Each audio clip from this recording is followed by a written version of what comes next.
Welcome to the Help Her Be Brave podcast show. You know, working in the pro-life movement, we meet so many amazing people with really, really powerful stories that are boldly sharing it. And I'm so excited for you guys to meet my friend Melissa Ohden.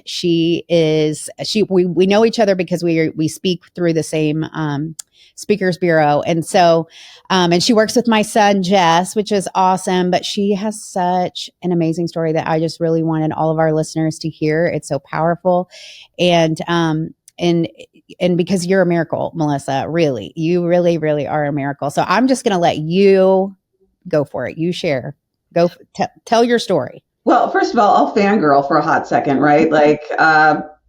I've been in the movement for about 20 years, and I know you're probably running about that time frame as well. And it's so interesting how we cross paths, but yet we're all typically so busy doing our thing that we sort of like watch people from a distance and are like cheering each other on. And so that's been me all these years with you. And so I just got to first of all say thank you for following God and being obedient, because to me, I think that's one of my favorite things about our movement is that when we feel called and we are obedient, we create this ripple effect that is just generational. And so your being brave and your choice for life has made a difference, and not just in your own family, but in our movement. So let me just thank you. Thank you so much. You're amazing. Because I think we all compare ourselves all the time, right? That's kind of the human condition. And so people can look at me and go, oh, wow, she's so brave. Well, yeah, yes and no. I mean, I think I would be miserable if I didn't do what God had intended with my life. But I think our courageousness is contagious. Mm-hmm. That's true. And there's a multiplication there that happens too. Whenever someone's brave with their story and doing what God calls them to do, his hand of favor is on it. And yeah, I totally agree. I can see it on, and even women that are brave and sharing their abortions. I've noticed that too. It's like we could create a Me Too movement with our abortion stories, but we just need a few to be courageous in sharing their story, and there is a ripple effect for sure that happens. Because I know for you, like probably the same as me, whenever I speak, there's always usually at least one or two that will come up to me afterwards, sometimes tears in their eyes, and saying, this experience has impacted me, whether they had an unplanned pregnancy or whether they had an abortion. But your story is very unique because you are a survivor of an abortion, which is just incredible. That you're just like walking around and you're here, and now the fact that you're using your story. Have to apologize for this, right? Like nobody should have to apologize for being a miracle. And that's sort of the position that abortion survivors are put in, is like, oh, well, you aren't supposed to be here. And if we called it by something else, we would see you as a miracle. But typically when we include the word abortion, then people sort of get standoffish. And totally. Yeah. And that's the reality is, my birth mom, Amy, should have been embraced by her family. She should have been embraced by their church. She should have felt like she wasn't isolated and alone when she was 19 back in 1977. And, everywhere I go, I hear the echoes of my birth parents' experiences. And their experience is what lend itself to me. And that's what I want the world to remember. Anytime we're talking about this miracle, the baby who survives an abortion, there was a woman and a man who went through it in the first place. Right. Yeah. So what do you know about your birth mom and what she was feeling during that time? We'd love to just hear more about your story of how you came to be in the world. Yeah, and it's not a pretty story, right? Abortion stories are not pretty. And I now know that my birth parents had dated all throughout high school into college. They were engaged, they were madly in love. I have no doubt that they would have spent their lives together given the opportunity. But when my birth mother found herself unexpectedly pregnant with me between her freshman and sophomore year, her mom, my maternal grandmother, forced her to have an abortion. And, this is not something that just happens in other countries. This is the reality of too many women. There's coercion, there's force, there's lack of support. And, I think what catches people off guard about our circumstances is that it is very clear. My grandmother was an OBGYN nurse, right? They were in church every Sunday. Like, these are uncomfortable realities for people to face. But this is the story of many people still in our world today. And, I think my birth mom was probably in denial. She was scared to death about having to face her parents. And so when she found out she was pregnant with me, my grandmother confronted my birth parents and made it clear there was no other choice besides abortion. And within days, she was an OB doctor. She was a nurse. Nurse. Wow. She was the associate dean of a nursing college that I attended. Like, when I went away to college, I had no idea she was there, had no idea there was a scholarship in her honor. And again, I hope that people look at our circumstances and don't go, whoa, right? Like, that's radical in their family. Yeah, I think God just went, hey, I'm going to capture people's attention with this one. I love that. Yeah. And, it's unfortunate that saline abortion that was forced upon my birth mom, Ruth, was the most common one back then in the 1970s. It involved injecting a toxic salt solution into the amniotic fluid. It usually lasted about 3 days.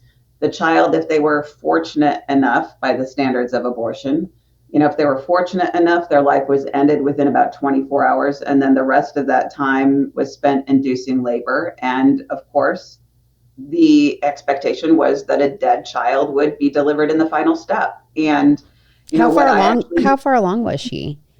Yeah, this is where people's eyebrows kind of go up. The abortionist wrote 18 to 20 weeks on the medical records, but he had not performed any adequate exam. And I hear these things all the time.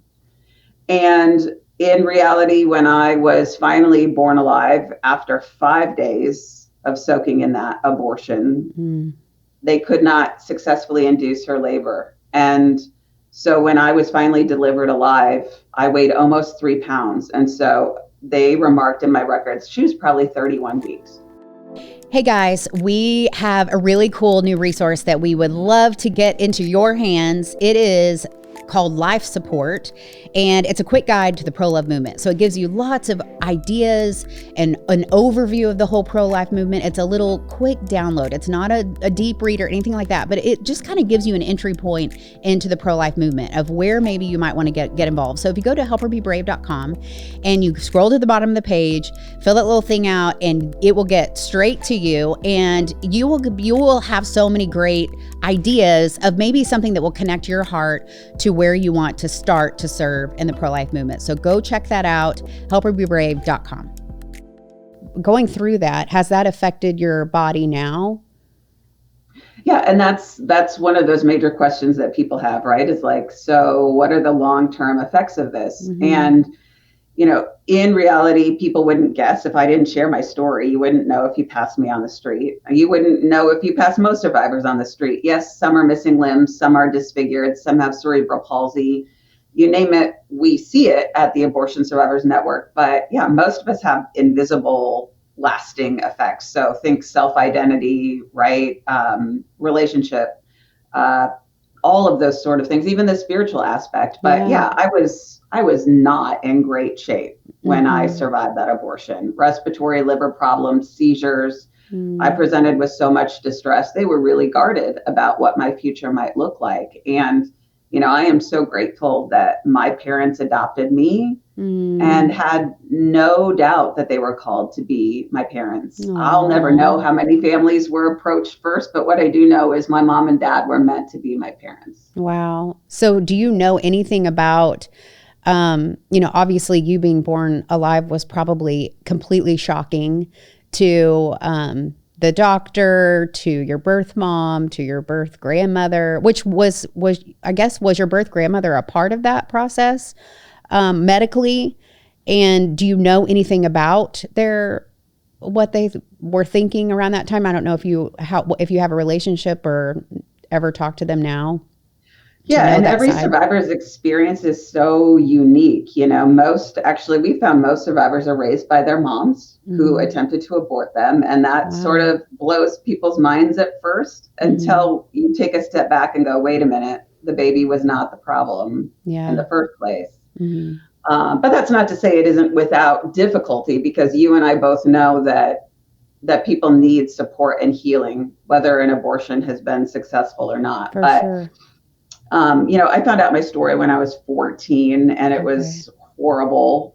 There's no good age to find that out, but went through a pretty dark time in my life, as Mm. people could expect. And God set me on a path of healing and forgiveness, and so started looking for answers in my birth family when I was about 19. Didn't find them until I was almost 30, back in 2007. Wow. And God has restored and reconciled so many things that in earthly terms make no sense to people, like gave birth to my oldest daughter at the same hospital where my life was supposed to end. Wow. Attended that university where my grandmother was at the time, that my birth mom was a student at when she became pregnant with me. Like, just great, total God stuff. And for me, the greatest God moments are that I now have a relationship with my birth mom, Ruth. So Really? we live in the same metro area. So we moved to Kansas City 12 years ago, having no idea that she lives here. Oh And my. so does one of my half sisters. And, this has not been an easy thing for her. Yeah. Um, And what has the forgiveness, I mean, that had to, there's a lot there. Like the forgiveness process for something like that and for you to have a relationship. What has that experience been like? I can still remember when she and I first started communicating by email. One of her family's members reached out to me when we moved to Kansas City, and I think the most painful part for me, Amy, was not even finding out that I had survived the abortion. I mean, it was in its own right, but when we started communicating, and she would say things like, "You can't love me the way that you say you do." Mm, And now that you know that my family was responsible for this, you can't forgive us the way that you say.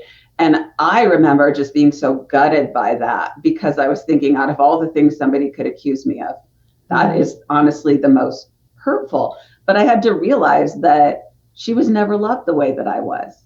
Mm-hmm. And it's so clear now that I know that her family was responsible for that abortion. And so, to me, the most important thing I've ever done with my life is love her for who she is and Mm-hmm. forgive all of them. And I guess my biggest takeaway to people is, like, that's supernatural grace, right? For sure. I'm not so special that I have this ability to forgive. I think it's a decision I make every single day to see their humanity. And I'm forever grateful for that. I think that's a lesson I needed to learn myself.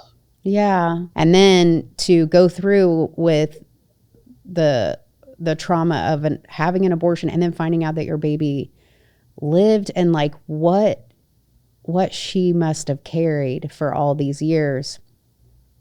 Yeah. And we hear from women pretty consistently who will say, you know what, I had an abortion 20 years ago, 30 years ago.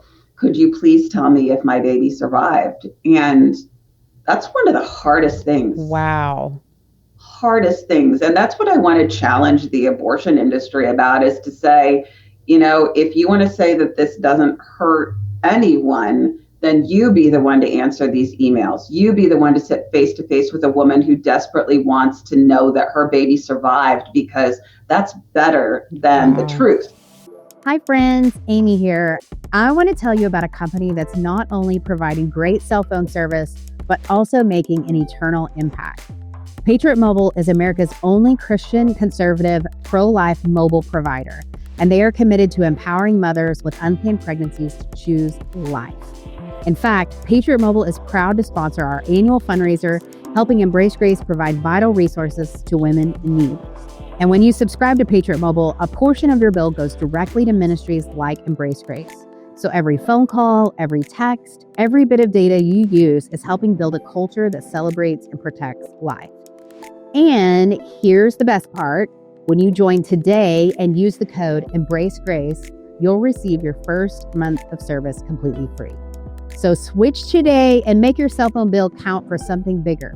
Visit patriotmobile.com/embracegrace to learn more. You know, just the other day I was speaking somewhere, and an older lady, I mean, she had to have been early 70s, late 60s. And she just came up to me afterwards, and she just was crying and crying and crying. And she just kept looking at me saying, I didn't have this. I didn't have this. And I was trying to like understand, because she was bawling, and I'm trying to understand what she means. And what she was trying to say is like, she didn't have this kind of like Embrace Grace support. She didn't have, it was at a pregnancy center benefit. So a pregnancy center that she knew about to go to.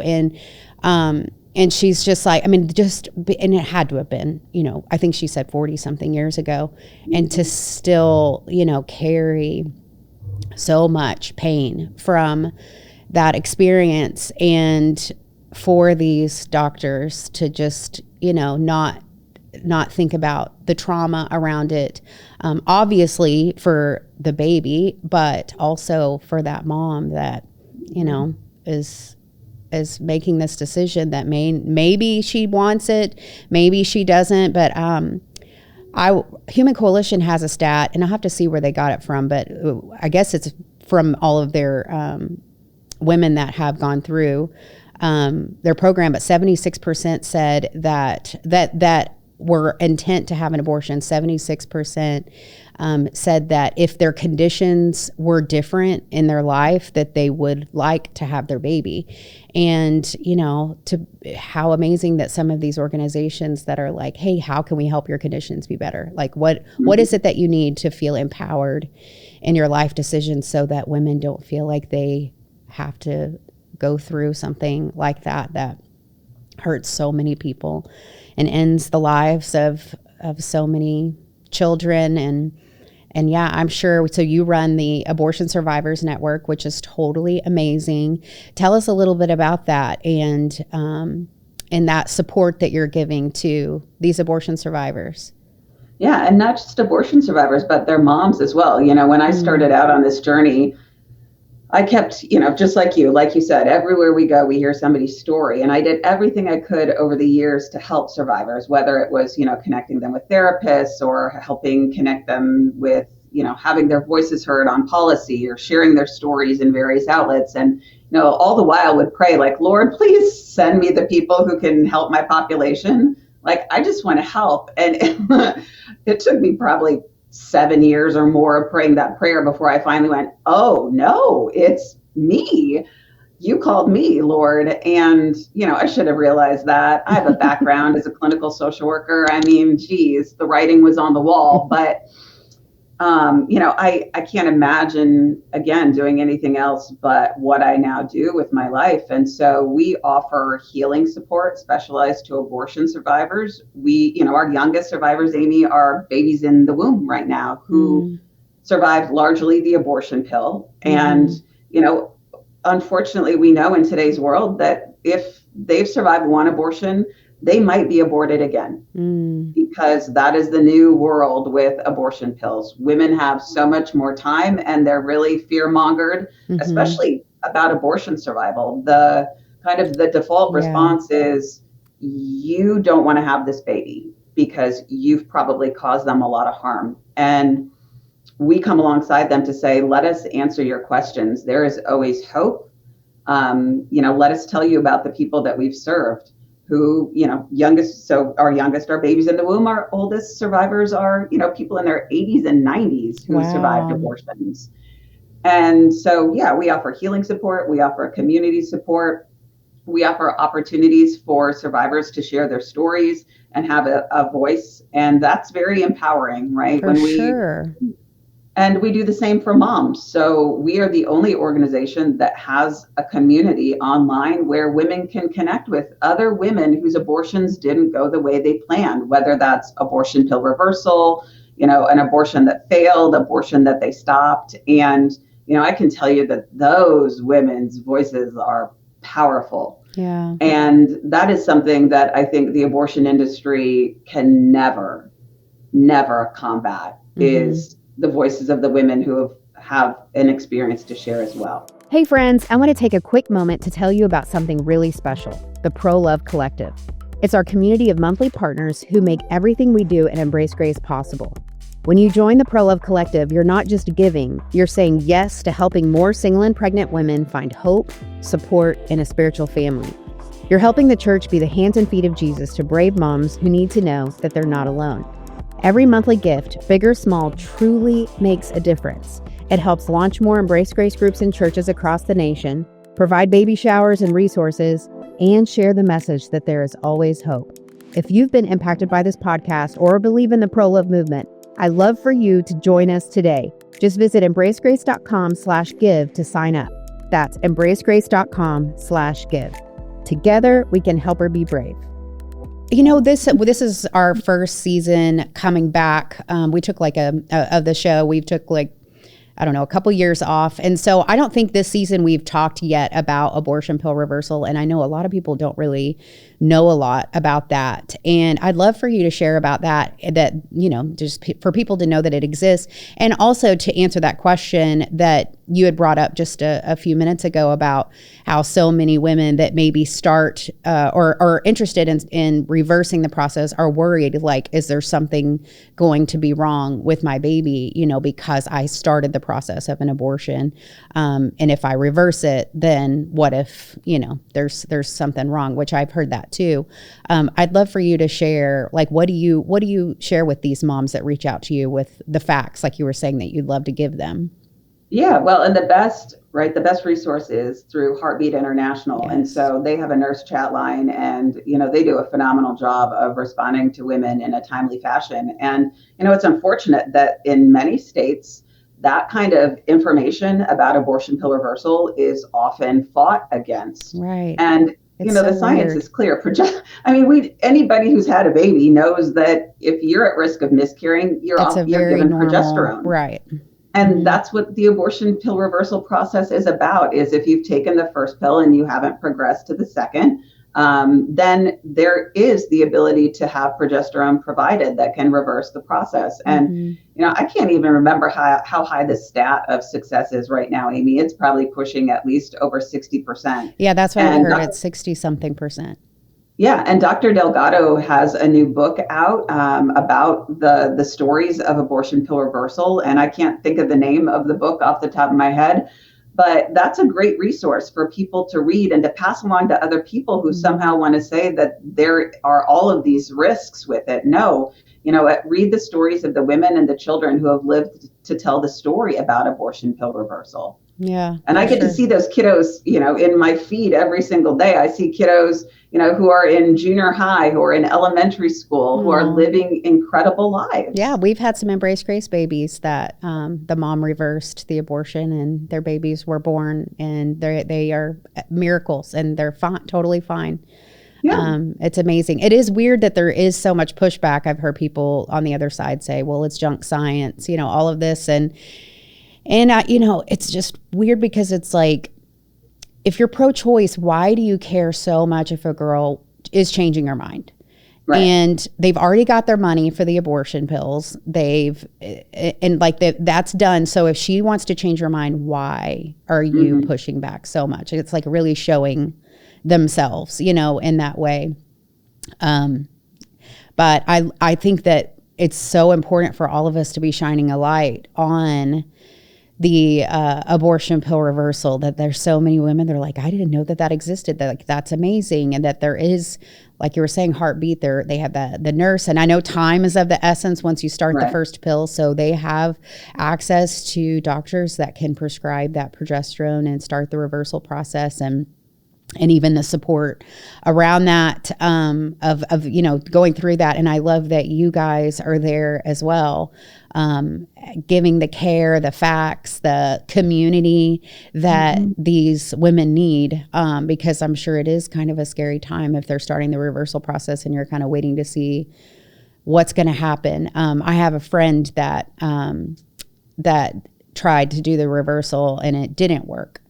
and the abortion actually ended up happening, and the pain that she carries too, because she did regret once she started the process, but it was too late to reverse it. And so you guys are doing really, really important work. And I think the whole world needs to know about you and your story and Abortion Survivors Network and all of that. And like, what do you, just in our last question, what do you wish that the world knew about like the value of the preborn, the babies in the womb, like, especially based on your own story? Because I think, even looking at that, the abortion rates are higher for women with their second, third, or fourth kids. So that even though sonograms are very important, and I think they play a huge role in the just the awareness of like, this is a baby, but we have to look at the facts of like, a lot of these women already have a baby. So like, they already know there is a life in the womb,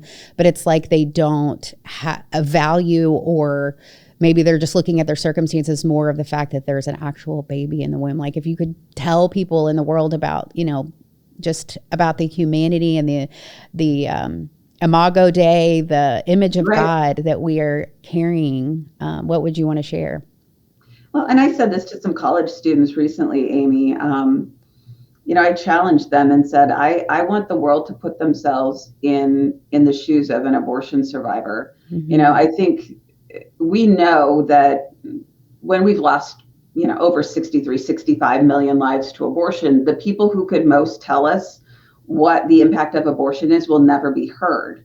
And that is why it's, been a perpetuated problem, is because the primary victims are left lifeless. Mm. And so then our culture has been gaslit to then continue the narrative that it has. And so, what I challenge those college students to think about is, really, most people have a birthday, right? Mm-hmm. But I have a day that I was accidentally born alive. Mm. And I wonder what would happen in the world if people had to think about that every single day. Like, what's the difference between those who get to celebrate their birthday and somebody like me where it was an accident? Mm. Because it really does force people to then look at the narrative of abortion and realize there is no difference, right? There's no difference, Amy, between you and me. Mm-hmm. It's just simply a decision, a choice that was made about my life. And what would we call that in today's world if we didn't call it abortion? Right. It's powerful. Like, especially like seeing you, sitting there in your chair, you're beautiful. And it's like putting a face to all of these lives that have been lost. And so I'm just so thankful that your life was spared and that you are bold and courageous in your voice and speaking on behalf of all of these babies that have been lost and the babies that have survived. And so we're just thankful for you. Share with everybody how they can connect with you and how they can connect with your ministry. Yeah, our website is abortionsurvivors.org. You can find us on social media. The handle is at _abortion_survivors_network. We also have a new initiative called My Body, My Voice, where we are capturing stories and sharing them to really challenge that cultural narrative. So mybody-myvoice.org.